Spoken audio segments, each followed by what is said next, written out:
बिस्मिल्लाहिर्रहमानिर्रहीम। अस्सलाम वालेकुम। प्रोग्राम एक्सपर्ट से मैं आपको खुशामदीद कहूँगी। नाज़रीन, इससे पहले कि हम आज के जो 3 बड़े अहम सवाल हैं उनकी तरफ बढ़े, आज की जो सबसे एक अहम मैसेज जो हम आप तक पहुँचाना चाहते हैं वो ये है कि बलूचिस्तान और पंजाब के मुख्तलिफ अजला में 1 अगस्त से 5 रोज़ा मुहिम चलाई जाएगी, जो 5 अगस्त तक जारी रहेगी।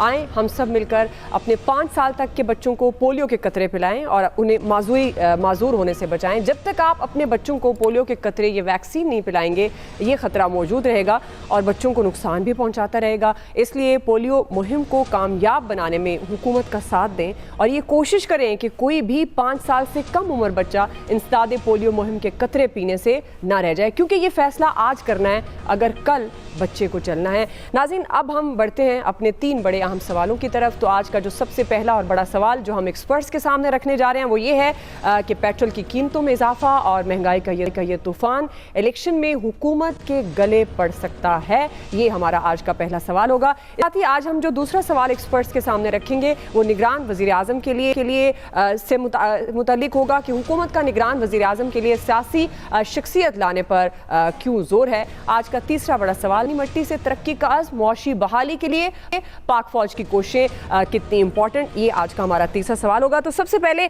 हम बात करते हैं कि हुकूमत ने जो आवाम पर पेट्रोल बम गिरा दिया है, 20 रुपए फी लीटर पेट्रोल महंगा कर दिया है।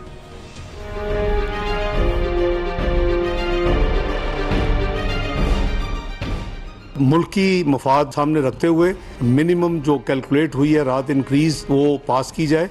पेट्रोल की कीमत में 19 रुपए 95 पैसे का फी लीटर इजाफा करके इसकी जो कीमत है वो 272.95 रुपया होगी। 5 कम करते हैं, 20 बढ़ा देते हैं। आना तो हमसे ही है भीख मांगने के लिए वोटों का। इनको पूरी उम्मीद है कि इन्होंने दोबारा आना है, इसलिए जो मर्जी करे आवाम के साथ कोई नहीं बोलेगा इंशाल्लाह। गरीब आदमी है, मैं बूढ़ा बंदा हूँ, मैं पेट्रोल डलवाऊँ या अपने बच्चों को खुवाऊँ या अपना पेट पालूँ। इतना इन्होंने अपना कर दिया आवाम का जीना महाल। अब पेट्रोल 20 रुपए का तोहफा दिया है। नाज़रीन, हुकूमत की मुद्दत में सिर्फ तकरीबन 10 दिन बाकी हैं, मगर रुखसती से पहले हुकूमत ने आवाम पर पेट्रोल हमला कर दिया है। आज वज़ीर ख़ज़ाना इसहाक डार ने वीडियो पैगाम में पेट्रोलियम मसनूआत की कीमतों में इजाफे का ऐलान किया। ये बताया कि पेट्रोल 19 रुपए 95 पैसे और डीजल की कीमत में 19 रुपए 90 पैसे इजाफा किया है, जिसका जवाब उन्होंने ये कहा कि आलमी मार्केट में खाम तेल की कीमतें बढ़ी हैं और IMF मुआहदे के मुताबिक पेट्रोलियम लेवी बढ़ाना भी मजबूरी है। पेट्रोलियम मसनूआत महंगी करने पर हुकूमत की तरफ से मुख्तलिफ वजाहतें भी सामने आ रही हैं और ये दावा भी हो रहा है कि तमाम फैसले मुल्की मफाद और डिफ़ॉल्ट से बचने के लिए हो रहे हैं। नाज़रीन, ये 13 जमातों की हुकूमत महंगाई कम करने और आवाम को रिलीफ देने के लिए इक़्तिदार में आई थी, मगर इक़्तिदार के 15 माह में सूरत हाल यकसर बदल चुकी है। महंगाई रिकॉर्ड सतह पर है, बिजली का फ़ी यूनिट 50 रुपए से ऊपर जा चुका है, गैस की कीमतों में कई गुना इजाफा हो गया है। गुज़श्ता रोज़ LPG 24 रुपए फ़ी किलो महंगी कर दी गई, चीनी 160 रुपए के रिकॉर्ड सतह पर है, आटा आवाम की पहुँच से दूर है, 2 वक्त की रोटी के लाले पड़े हैं, खाने पीने की चीज़ें आवाम की क़ुव्वत ख़रीद से बाहर हैं। ऐसे में पेट्रोल की कीमतों में एकदम 20 रुपए इजाफा, महंगाई का तूफान मजीद तेज होने का खदशा है। अवाम की दुहाइयाँ आपने खुद सुनी, खुदकुशियों पर लोग मजबूर हैं। अब आगे इलेक्शन आने वाले हैं। वाज़ेह रहे कि हुकूमत ने आलमी मंडी से $85 फी बैरल तेल खरीदा। इस हिसाब से पेट्रोल की कीमत 260 रुपए लीटर बनती है। हुकूमत को पेट्रोलियम की कीमत में 10 रुपए फी लीटर इजाफे की तजवीज़ दी गई थी, मगर 20 रुपए इजाफा किया गया है। सवाल यह है कि पेट्रोल की कीमतों में इजाफा का तूफान क्या इलेक्शन में हुकूमत के गले पड़ सकता है। पैनल का तारुफ करवा देती हूँ। प्रोग्राम में मेरे साथ आज मौजूद हैं अयाज खान साहब, आमिर इलियास राना साहब, फैसल हुसैन साहब, ब्रिगेडियर रिटायर्ड हारिस नवाज साहब और मोहम्मद इलियास साहब। मैं आप सबको खुश आमदीद कहूँगी। आमिर साहब, मैं आपसे आगाज़ करूँगी, चूँकि ये 13 जमातें महंगाई कम करने आई थी, अब तो हर चीज़ कंट्रोल से बाहर है, आवाम की पहुँच से दूर है। अभी आपने कुछ जो आवाम की राय हमने जानी और जो मोन्टाज की सूरत में आपने सुना भी कि शदीद गम गुस्से का वो इजहार कर रहे हैं। तो आमिर साहब, जो बुनियादी सवाल है, इलेक्शन आने वाले हैं, क्या महंगाई का तूफ़ान इलेक्शन में हुकूमत के गले पड़ सकता है? उससे पहले आपने पोलियो की बात की थी और मैं उसके साथ हेलमेट का इजाफा करूंगा। और हेलमेट या मोटरसाइकिल जब भी आप पहने हुए हों उसमें हैंड फ्री इस्तेमाल ना करें, और अगर बहुत ज़रूरी है तो फिर उसमें गाने और नाते बिल्कुल ना सुने, क्योंकि फिर आपको रोड पे कुछ नहीं सुनाई देता। ये भी आम आदमी की अमवात का बाइस बनता है, बड़े एक्सीडेंट हो जाते हैं। और सबसे बड़ा एक्सीडेंट जो इस हुकूमत ने अपने मुंह पे मारा है ये कह के, और हमें आवाम को ख़राब करने के लिए बिल्कुल वो रंदा फेरने वाली कहानी कर दी है कि जी वो जैसे वो शूज़ की शॉप पे जाए ना तो वो कहते हैं 999 रुपये 99 पैसे, तो ये 19 रुपये 95 पैसे और 20 रुपये का भाई सीधा ड्रामा करने के लिए जो किया है। और जाहिर है कि ये किसी भी तरह काबिल कबूल हो नहीं सकता, लेकिन हमारी मजबूरी है कि हमारे पास तो कोई रास्ता भी नहीं है ना कि अगर हम कबूल नहीं करेंगे तो क्या करेंगे। पानी से तो नहीं हमारे मोटरसाइकिल या गाड़ियां चलनी तो वो पेट्रोल से ही है। और जहां वो बात तो आपने आपने कही साइकिल नहीं लिया आमिर साहब अभी तक? डिफॉल्ट बचाने के लिए तो साइकिल अपने बचपन में खूब चलाया, और जहां ये रह गए तो फिर साइकिलों से भी आगे ही काम जाएगा, पता नहीं क्या बनेगा। डार साहब हमारे साथ सबके साथ। अच्छा। तो नहीं वो साइकिल वाला ना, वो मुझे याद आ गया, साइकिल वाला ड्रामा चला गया है। वो 3.25 साल साइकिल बेचते हुए 55 रुपए किलोमीटर पे हेलीकॉप्टर पे फिरते रहे। यहाँ सारे ही एक से एक बढ़ के ऑक्सफोर्डियन भी आए हैं और एचिसोनियन भी आए हैं, गवर्नमेंट कॉलेज लाहौर वाले भी आए हुए हैं और चार्टर्ड अकाउंटेंट हेले कॉलेज वाले भी आए बैठे हैं। यहाँ सारे हमारे गले पड़े हुए हैं। हमने हर किस्म का तजर्बा कर लिया हुआ है कि कोई तो आवाम के लिए भी कर ले। नहीं, ये सब सिर्फ चूंकि असल मसला ये है कि ये सारे डॉलर पाउंड और यूरो में कमाते हैं, खाते हैं, उगाते हैं और फिर हम पे आके वो सारा नज़ला गिराते हैं, क्योंकि हमने कायदे आज़म के नोट के साथ जीना और सहना है और मरना है। तो क्या करें, मरने वाली बात ही है, इसको कोई अप्रिशिएट कैसे कर सकता है। हाँ, जाहिर है कि ज़्यादा से ज़्यादा ये कहा जा सकता है कि जिस गवर्नमेंट को ये पता है कि 11वां दिन हमारा नहीं है आज के बाद, और वो इसके फ्रूट्स भी नहीं ले सकती, यानी ये कहते हैं ना कि जो इन्होंने खाने पीने हैं। लेकिन हाँ, ये बात ज़रूरी है, कहनी भी चाहिए कि जहाँ हमारा मसला ये है कि 2 + 2 4 रोटी बनती है गरीब आदमी के लिए, सबके लिए रोटी का मसला है। लेकिन ये मुल्क अगर बचाना है, और ये इसलिए मतलब बनती है बात कि डिफॉल्ट से बचाने के लिए आपको मजबूरन वो मुआहदे करने पड़े हैं जो अब दांतों से गिरे खोलनी पड़ेंगी। और वोट शोट वाली कोई कहानी नहीं है कि अगर शहबाज शरीफ साहब ने और इसहाक डार ने वोट लेने हैं तो फिर तो वोट शोट कोई नहीं है। वोट नवाज शरीफ को ही मिलना है। कट टू साइड हुआ वो साबिक वजीर आजम है जो सबको IMF के साथ धोखाधड़ी करके हमें वो 150 वाला चूरन बेच के और गायब हुआ, और आज तक हम सारे फंसे हुए हैं। बहरहाल सॉवरन डिफॉल्ट से बचाया है, लेकिन ओरिजिनली अवाम डिफॉल्ट का शिकार हो चुकी है। सही है जी। ऐसा वैसे मुसद्दक मलिक की गुफ्तगू सुनते थे तो ऐसे लगता था कि अब तो रूस से भी तेल आएगा और बड़ी अब खुद आलमी मंडी की बात कर रहे हैं तो बड़ी आवाम को इस हवाले से रिलीफ मिलेगा। लेकिन ये तो वैसे इंतखाबी बातें ही अब लगती हैं कि ये कहते कुछ हैं और होता कुछ है। तो आपको क्या लगता है, 13 जमातें हैं यार साहब, तो क्या एक तो ये भी सवाल बनता है ना कि ये 13 जमातें जिसमें पीपल्स पार्टी भी ज़ाहिर है एक बड़ी जमात है, वो भी उतनी जिम्मेदार है जितनी शहबाज शरीफ साहब ज़ाहिर है प्राइम मिनिस्टर हैं, नून लीग जिम्मेदार है महंगाई की और जितने मसाइल इस वक्त आवाम के गले में हैं। तो आपको लगता है कि इलेक्शन में मुश्किलात का सामना करना पड़ सकता है, ये जो इस कदर महंगाई इन्होंने और ख़ासतौर पर पेट्रोल बढ़ा दिया इतना? नहीं, बिल्कुल भी नहीं। ये आप तसव्वुर भी ना करेंगे इन इलेक्शन में कोई प्रॉब्लम होगा। देखिए ना, कोरम पूरा ना हो तो वो बिल पास हो जाते हैं, कौमी असम्बली से कानून बन जाते हैं। तो इनको तो कॉन्फिडेंस लेवल ही इनका और है। सर, ये जमहूरियत का हुस्न है, यही हुस्न है। ये कहते हैं कि जितना भी हम महंगा कर देंगे कोई फर्क नहीं पड़ेगा। और आप उसी तेल की बात की, वो तो लोग आज दुआएं मांग रहे हैं कि और वहां से खुदा के लिए ना मंगवाएं, क्योंकि और आ गया तो पता नहीं कितना महंगा हो जाएगा। ये पेट्रोल तो खैर चलें कोई नहीं, क्या फर्क पड़ेगा आपको, 20 रुपए लीटर महंगा हुआ है, कितना एक पेट्रोल आपकी गाड़ी में डल जाएगा, कुछ नहीं होता इससे। आप ये टेंशन ना लिया करें, क्योंकि रियासत बच रही है और इतनी तेजी से बच रही। मुझे इससे ज्यादा तशवीश हुई आज जब मैं इंफॉर्मेशन मिनिस्टर का फरमान सुन रहा था। वो कह रही थी कि 1 हफ्ता बाकी है अभी हमारी हुकूमत का। तो बेख्तियार मेरे दिल से दुआ निकली कि अल्लाह खैर कि 1 हफ्ते पता नहीं साढ़े नाल मजीद की वारदात पा जाएंगे। और वो देखे ना, रियासत रियासत रियासत।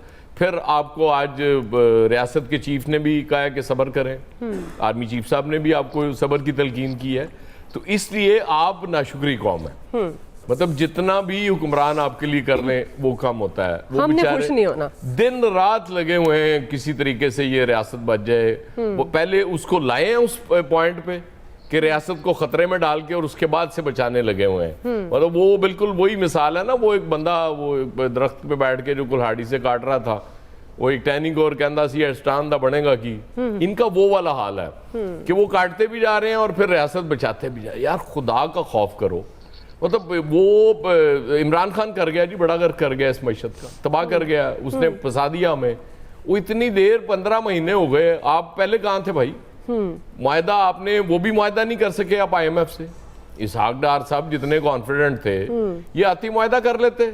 चले, उसने तो बड़ा कर दिया था, और उसने भी उस वक्त किया था जब आपने कार्रवाई शुरू कर दी थी उसके खिलाफ, नो कॉन्फिडेंस मोशन लाने लगे थे आप। लेकिन लोगों के तो दिल की आवाज थी ना, लोगों को लग रहा था यार कोई हमारा हुक्मरान हमारे बारे में भी सोच रहा है कि जिसने पेट्रोल भी सस्ता कर दिया, बिजली भी सस्ती कर दी। आपने 50 रुपए का यूनिट कर दिया बिजली का, उसके बाद आज जिनको तनख्वाहें मिली हैं अल्लाह के फजल से वो टैक्स बढ़ा हुआ, वो भी समझ आ गई, सैलरीज भी कम हो गई आपकी। पेट्रोल महंगा होने से जो चीजें महंगी होना शुरू होंगी वो अलग आपके गले पड़ेंगी। तो गोया अब वो जो था ना लोअर मिडिल क्लास जी, वो तो यकीनन खत्म हो चुकी है, उसका तो वजूद इस मुल्क में बाकी नहीं रहा। सही है। जो अपर मिडिल क्लास थी वो लोअर मिडिल क्लास और तेजी से गुर्बत की तरफ जा रही है, क्योंकि लोगों से ना बिल दिए जा रहे हैं बिजली के। सच्ची बात है, अभी ये महीना बड़ा खतरनाक होता है ना अगस्त का। जिन लोगों के बच्चे छोटे हैं उन्होंने उनके कोर्स की किताबें खरीदनी होती हैं, नए यूनिफॉर्म्स लेने होते हैं, उनकी हालत अलग खराब हुई हुई है। आप जरा चेक तो करें जाके कि वो क्या रेट्स हैं, किस रेट पे लोगों को मिल रही है। तो इनको बिल्कुल कोई फर्क नहीं पड़ता इससे, क्योंकि ये तो इनकी ड्यूटी ये लगी हुई है ना कि आपने रियासत बचानी है, और रियासत में रहने वाले जितने कम हो जाएंगे उतनी ज्यादा रियासत खुशहाल हो जाएगी। जाहिर आबादी तो इतनी बढ़ चुकी है बिल्कुल, और कम करने का यही तरीका है। बिल्कुल ये बेहतरीन तरीका कि रियासत में रहने वालों को मार दो और रियासत बचा लो। इससे अच्छा तो कोई फार्मूला हो नहीं सकता ना। आबादी जितनी कम होगी आप उतनी तरक्की करेंगी, और बस और आपको क्या चाहिए। सर हम तो उन लोगों में है ना जो मरने वालों में है। तरक्की तो फिर पता नहीं किसने करनी है, तबका अशराफिया ने करनी है, वो फैसल साहब बताएंगे। मैं अभी ब्रिगेडियर साहब की तरफ जा रही हूँ। ब्रिगेडियर साहब, अब जिस तरह अयाज साहब कह रहे हैं, और वाकई इनकी वैसे बातें तो ये होती हैं, गरीब को ख़त्म करेंगे, गरीब को हम खुशहाल कर देंगे। जब वो ये लफ्ज़ कहते हैं तो वाकई उन्होंने गुर्बत ख़त्म कहाँ करनी है, गरीब ही ख़त्म हो रहा है। और जो मिडिल क्लास और अपर क्लास और लोअर क्लास, वो एक जो तफरीक थी वो भी अब तब्दील होती नज़र आ रही है। तो ब्रिगेडियर साहब, आपको लगता है ये रियासत को बचाते बचाते ये हुकूमत के लिए भी तो मुश्किल हो सकता है? जब इलेक्शन में जाना है तो वोट तो इन्होंने जमहूर से लेना है, अब जमहूरियत को बचाने के लिए, तो फिर अब किस तरह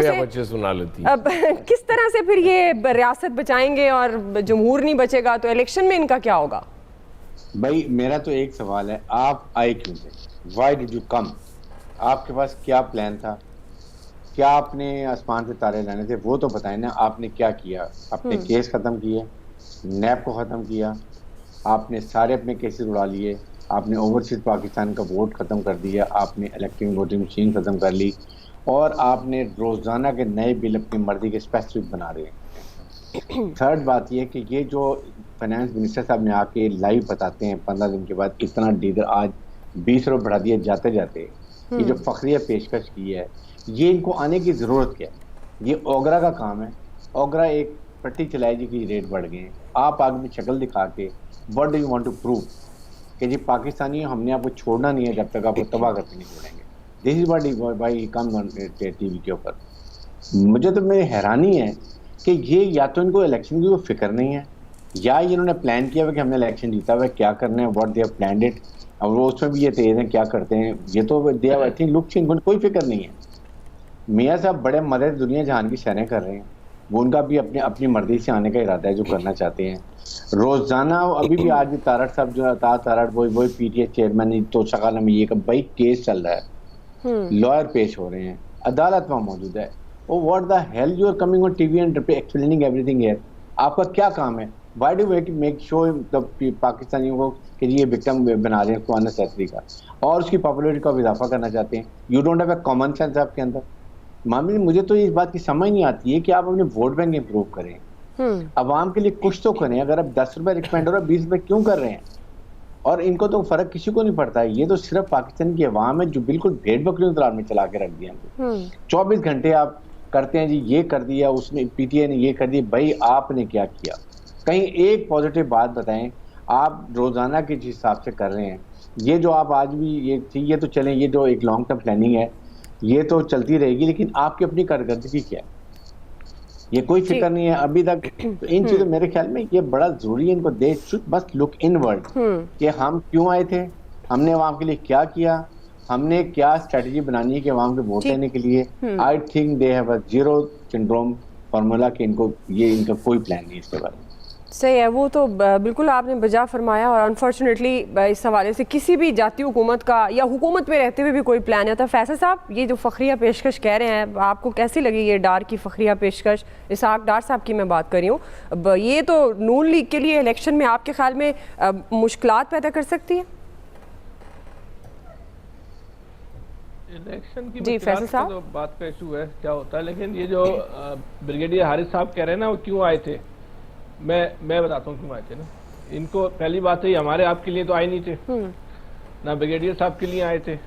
इनको इस बात का खदशा था, जिसका अब तो पहले ढके छुपे लफ्जों में कहते थे, अब खुले लफ्जों में कहते हैं कि इमरान खान साहब जो साबिक वज़ीर आज़म जो हैं वो फैज़ साहब को आर्मी चीफ बना देंगे, फैज़ साहब जो है इनको इलेक्शन जितवाते रहेंगे और 2023 भी जीत जाएंगे, 2028 भी ये जीत जाएंगे।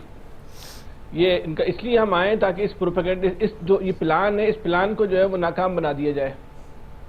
अब तो फैज़ साहब नहीं है, अब आप क्यों इलेक्शन से डर रहे हैं? अब क्या बिन हालात में आप इलेक्शन जीत सकते हैं? पहले तो फैज़ साहब का खौफ था ना, अब क्या होगा? बहरहाल ये जो इन्होंने तकरीर की थी भारी अक्सरियत से जीतेंगे शहबाज शरीफ साहब ने आपके शहर से, इंशाल्लाह। देखें ये इतनी लंबी इन्होंने तकरीर की ना, वो जो जबरन जिन्होंने साहब ने जो अपने बस जबर करके जो गलत बयानी का काम किया था ना, वो इनसे रहा नहीं गया। आखिरकार में इन्होंने बोल दिया, इनकी आप पहला तबसरा उठा ले, इसमें उन्होंने बोला इनको वोट देने नहीं जाना, इसलिए वो गलत बयानी की ना इन्होंने। अब इनसे बर्दाश्त कहना चाह रहे थे, बात जुबान पर आ गई। बोलो ना यार, कराची से एमक्यूएम जीत रही है कि नहीं? आप वोट डालोगे ना जाके? इसी तरह जीतेगी जैसे अपोजिशन तहरीक इंसाफ के वोटों से अपोजिशन लीडर आ गया सिनेट असेंबली में, इस तरह जीत जाए तो अलग बात है।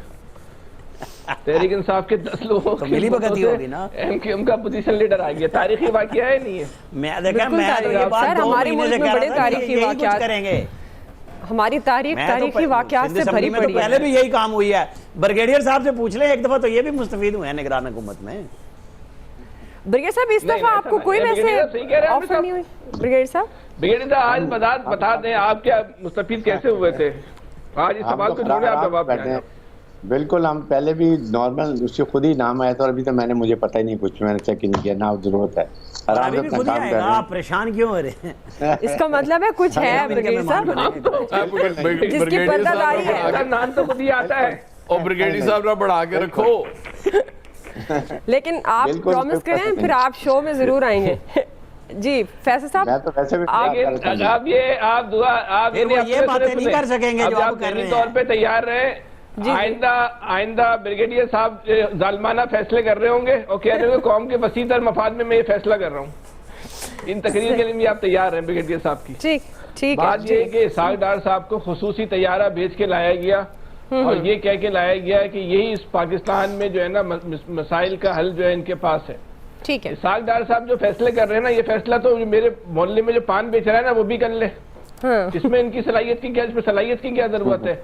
IMF की जो है वो आपने शराइत माननी है, अपनी कीमतें बढ़ानी है, बाकी इनका अपना दिमाग कहाँ है, अपनी सलाहियत कहाँ है, अपना प्लान कहाँ है? कोई प्लान दिया, सिर्फ शराइत ही माननी है। अच्छा जी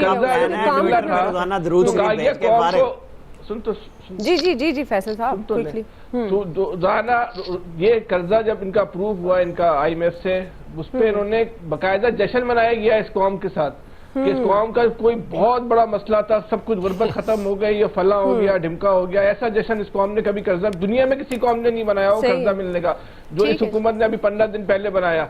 और ये जो बता रहे हैं, ये बोल रहे हैं कि जो कर्जा मिलने का जो एग्रीमेंट था उसका हिस्सा था।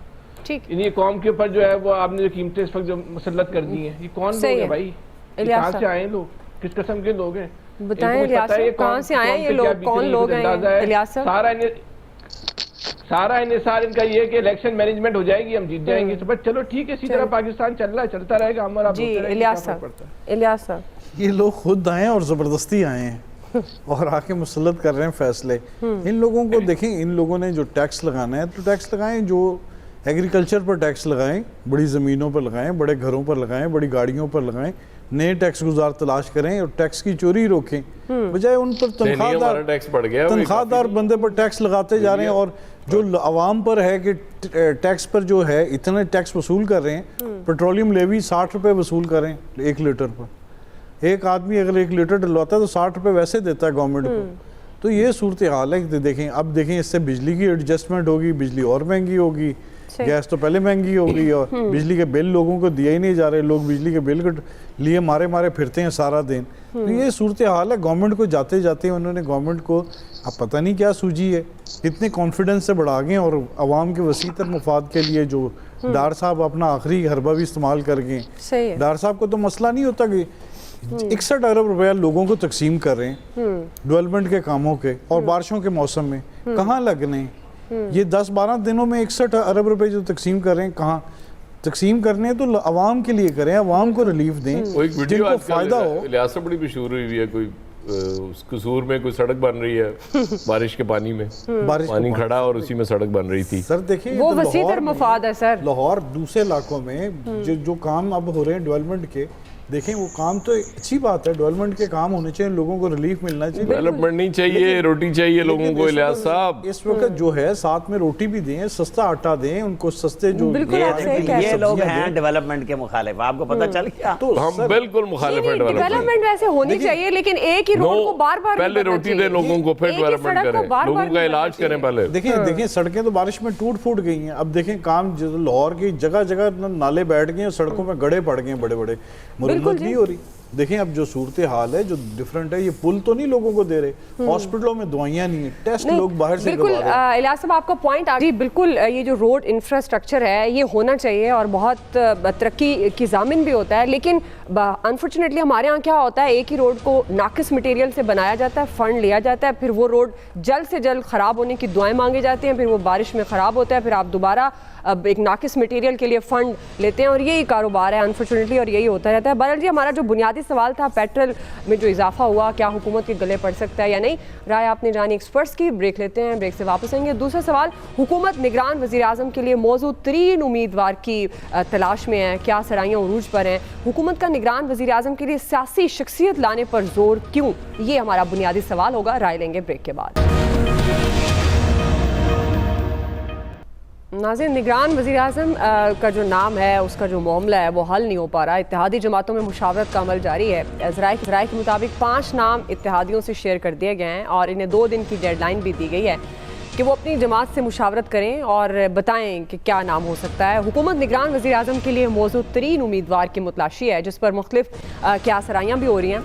ज़राए के मुताबिक इन 5 नामों में से 2 ब्यूरोक्रेट्स हैं, 1 टेक्नोक्रेट है और 2 सियासी शख्सियात हैं जिनके नाम शामिल हैं। सियासी शख्सियात में साबिक वज़ीर आज़म शाहिद खाकान अब्बासी का नाम भी ज़ेर गर्दिश है, जबकि बलूचिस्तान से भी एक अहम सियासी शख्सियत हो सकती है। खबरें ये भी हैं कि इत्तेहादी जमातें निगरान वज़ीर आज़म के लिए सियासी शख्सियत को लाने की हिमायत कर रही हैं। PMLN के रहनुमा राना तनवीर उन्होंने एक बड़ी अनोखी मंतक पेश किया और ये खदशा भी एक तरह से उन्होंने जाहिर किया कि अगर निगरान वज़ीर आज़म सियासतदान बना तो वक्त पर इलेक्शन होंगे, वरना इंतखाबात ताख़ीर का शिकार हो सकते हैं। राना तनवीर के इस बयान पर सियासी तज्ज़ियाकारों की जानिब से भी कई सवालात उठाए जा रहे हैं। ब्रिगेडियर साहब, मैं आपसे आगाज़ करूँगी। अब ये जिस तरह से नून लीगी रहनुमा राना तनवीर ने मंतक पेश की है कि वज़ीर आज़म जो है वो सियासतदान हुआ तो बर वक्त इलेक्शन होंगे, वरना ताख़ीर का शिकार भी हो सकते हैं, आप किस तरह से देखते हैं और क्यों ज़्यादा फोर्स किया जा रहा है कि जो निगरान वज़ीर आज़म है वो सियासी शख्सियत ही हो?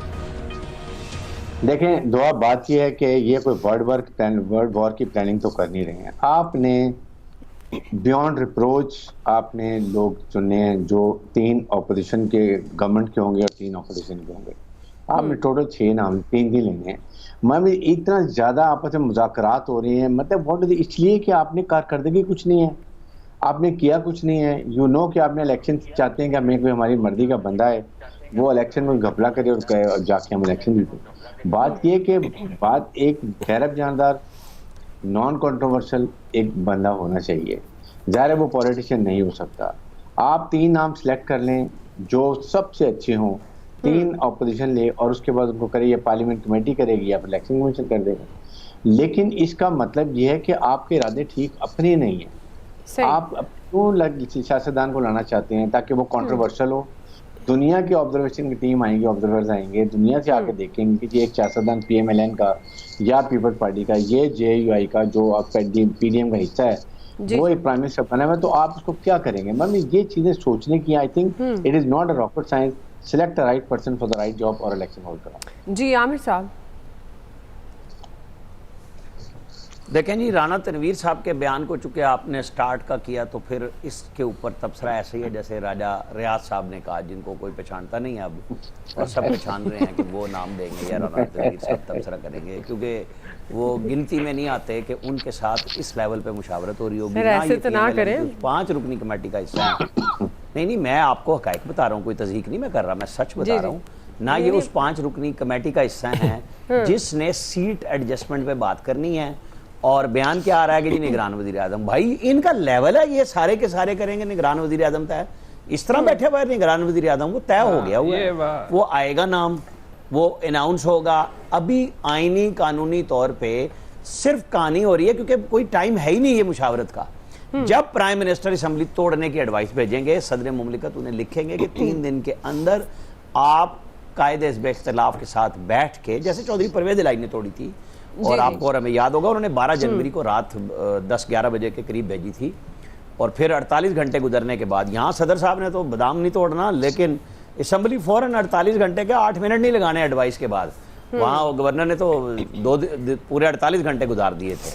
तो यहाँ पे जाएगी, वो देंगे और फिर लेटर आएगा, 3 दिन मुशावरत होगी। आपको पता है राजा रियाज और शहबाज शरीफ मिल के मुशावरत करेंगे, और जब वो मुशावरत अब आप देख लें, कह रहे हैं राजा रियाज मिलकर प्राइम मिनिस्टर के साथ मुशावरत करेंगे, आप खुद कह रहे हैं। जी, उनका मनसब है ये, बिल्कुल ये मनसब है। मैं देखे ना कहां से कहां लेके आया कि उनके बयान पे तबसरा, चुके आपने कहा कि गैर सियासी आएगा तो इलेक्शन होगा, तो उन्होंने कहा था 2 साल के लिए या 10 साल के लिए भी ले रहे, मतलब मुझे मनसब पे बिठाई रखे, मानी कहानी चले।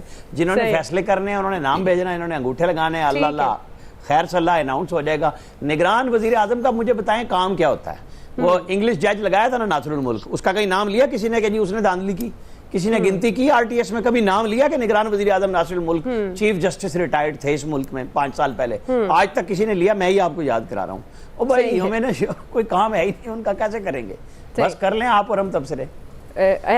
बस अब दुआ करें कि राजा रियाज मेरे छोटे कायद को पछाड़ लें उस वक्त जब उनके साथ बैठे, टिकट मिल जाए, क्योंकि अगर उन्होंने पछाड़ नहीं, उनको टिकट मिल भी जाए ब्रिगेडियर साहब, तो भूल जाएं वो इलेक्शन जीत सकते हैं, ये तो आप लिख लें कहीं।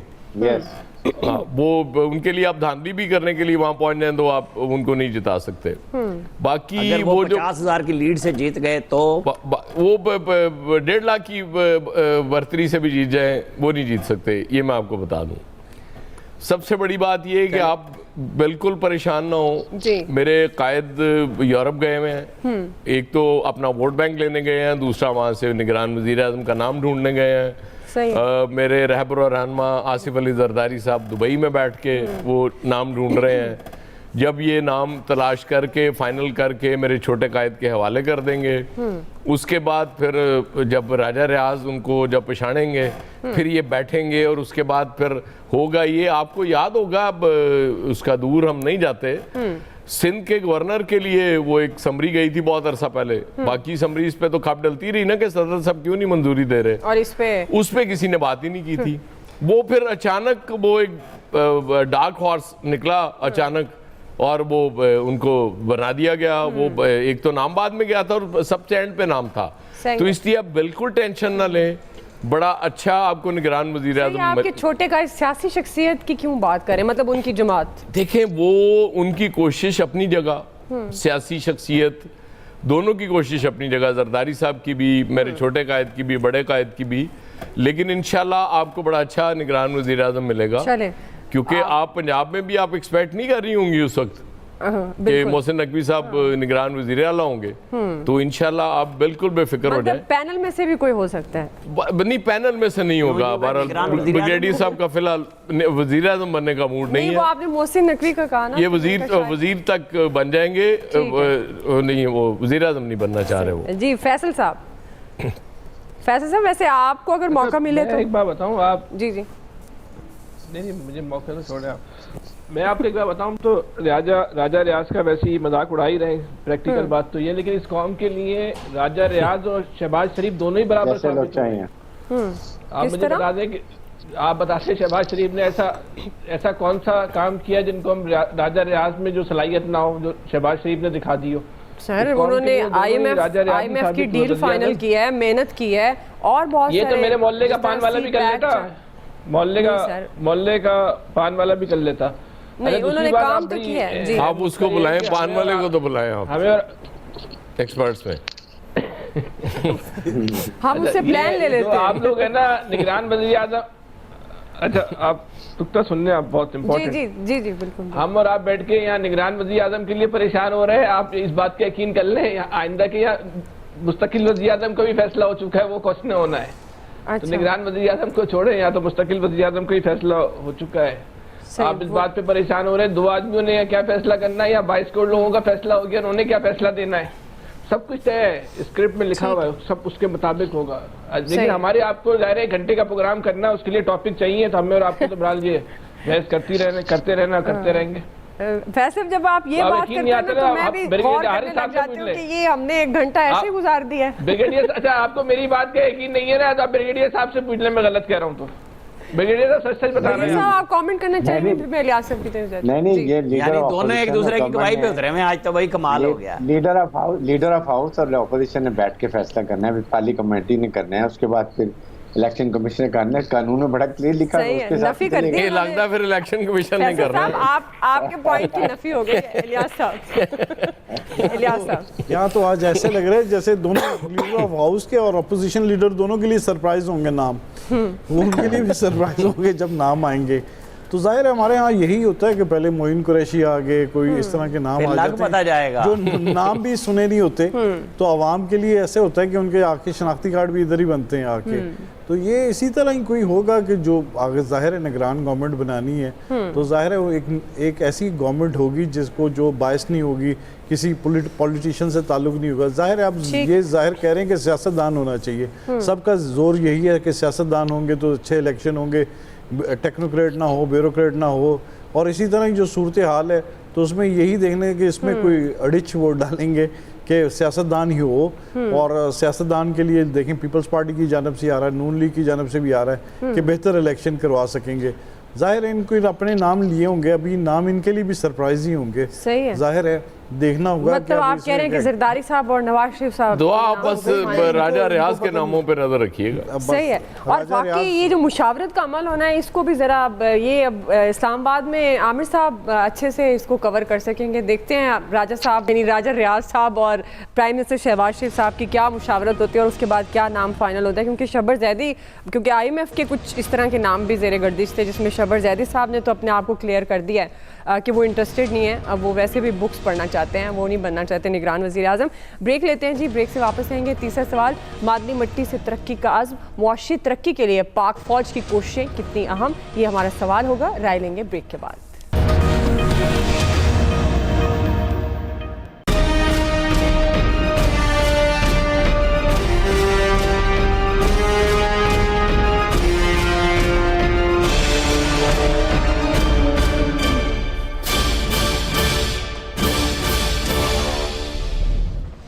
नाज़रीन, सियासी और अस्करी क़यादत की जानिब से मुआशी तरक्की की कोशिशें जारी हैं। Army chief general Syed Asim Munir की कोशिशों से पाकिस्तान में गैर मुल्की सरमायाकारी लाने के लिए स्पेशल इन्वेस्टमेंट फैसिलिटेशन काउंसिल बनाई गई, जिसके तहत ज़रई इनकलाब के लिए जदीद टेक्नोलॉजी के इस्तेमाल के लिए आलमी कॉन्फ्रेंस कराई गई और उसके बाद टेक्नोलॉजी के शोबे में तरक्की के लिए गैर मुल्की सरमायाकारी को पाकिस्तान बुलाया गया। और अब पाकिस्तान मिनरल समिट का इनेकाद किया जा रहा है, जिसमें गैर मुल्की सरमायाकारों समेत अहम शख्सियात ने शिरकत की है। आर्मी चीफ ने भी खुसूसी शिरकत की। इफ्तिताही सेशन से उन्होंने खिताब किया।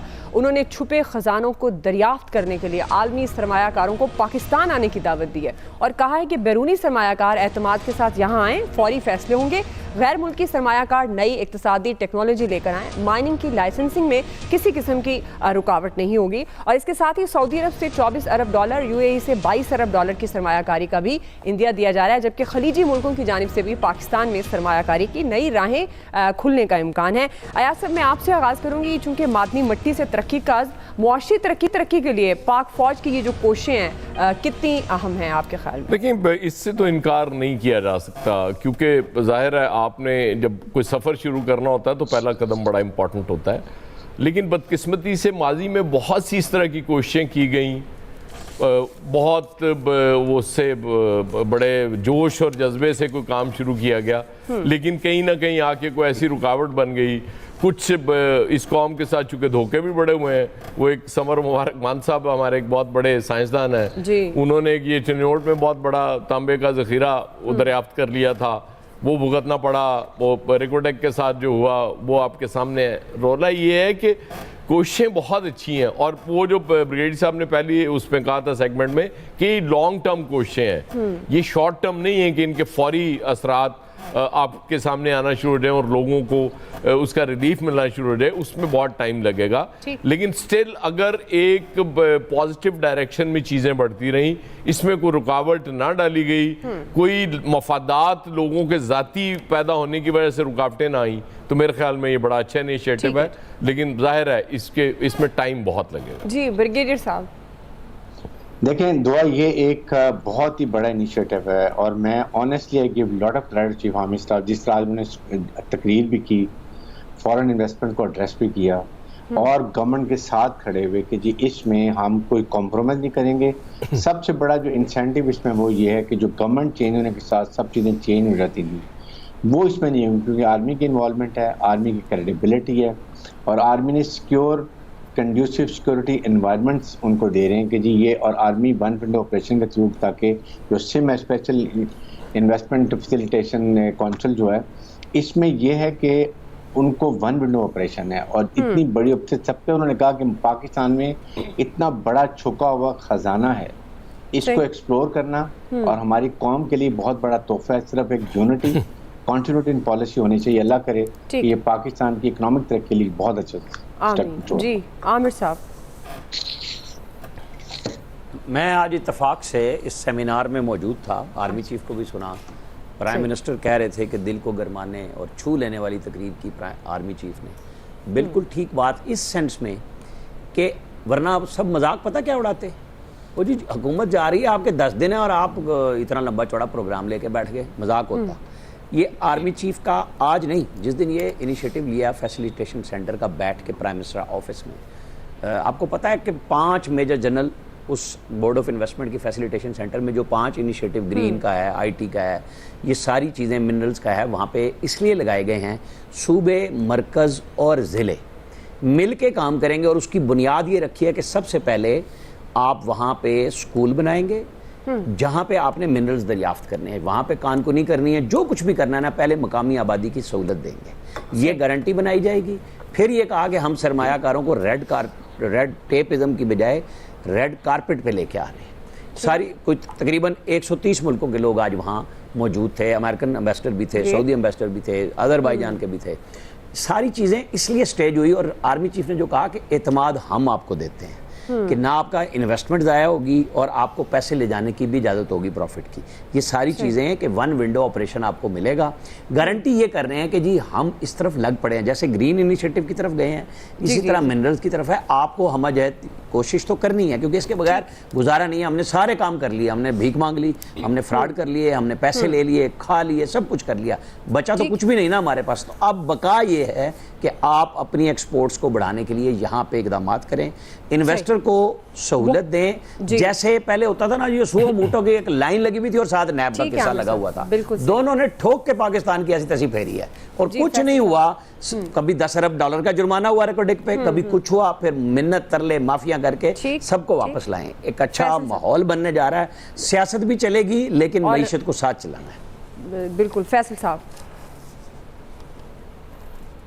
देखिए इसमें तो कोई शक की बात नहीं है कि ये जो मंसूबे हैं, ये ज़ाहिर पाकिस्तान की बका, तरक्की और सलामती तीनों अपनी मंसूबों से जो है ना वो जुड़ चुकी है।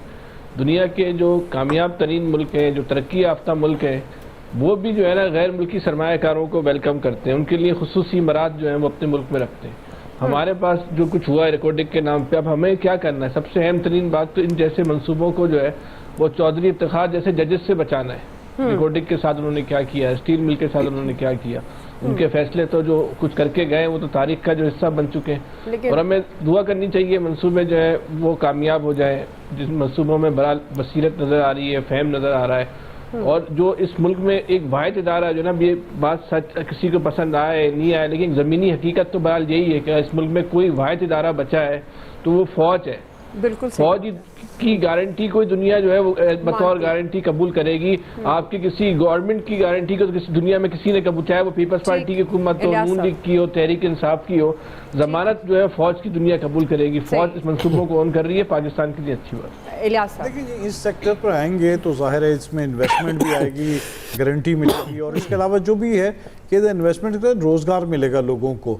और जो इन मादनियात वगैरह को जो तवज्जो नहीं दी गई, इनको बाहर जाके एक्सपोर्ट करेंगे, इधर आके लोग आके माइंस लगाएंगे, यानी कि माइनिंग करेंगे, तो इससे जाहिर है इन्वेस्टमेंट आएगी और लोगों की हमारी एक्सपोर्ट बढ़ेगी इस तरफ। गैर रवायती सेक्टर में जब आएंगे तो इसमें काम होगा, तो जाहिर है इस पर फ़ायदा भी होगा, लोगों को रोज़गार मिलेगा। और जो है कि जो फॉरेन इन्वेस्टर्स है वो इसमें आएंगे, उनको पता होगा कि उनको सहूलत मिलेगी, इनके खिलाफ कोई कार्रवाई नहीं होगी ना, ये लॉन्ग टर्म प्रोसेस होगा। और इससे सिर्फ एक दफ़ा नहीं, पाकिस्तान के लिए ये बड़ा फ़ायदेमंद है इस सेक्टर को देखना। और पाक फ़ौज ने बिल्कुल सही वक्त पर बर वक्त फैसला किया है, और इस सेक्टर में कि एग्रीकल्चर सेक्टर में आएंगे, माइनिंग की सेक्टर पर आएंगे। ठीक है, इलियास साहब वक्त ख़त्म हो गया, आपका पॉइंट आ गया। आप सबका बहुत शुक्रिया। आज के एक्सपर्ट से इतना ही, फीडबैक दीजिएगा। ख्याल रखिए, अल्लाह हाफ़िज़।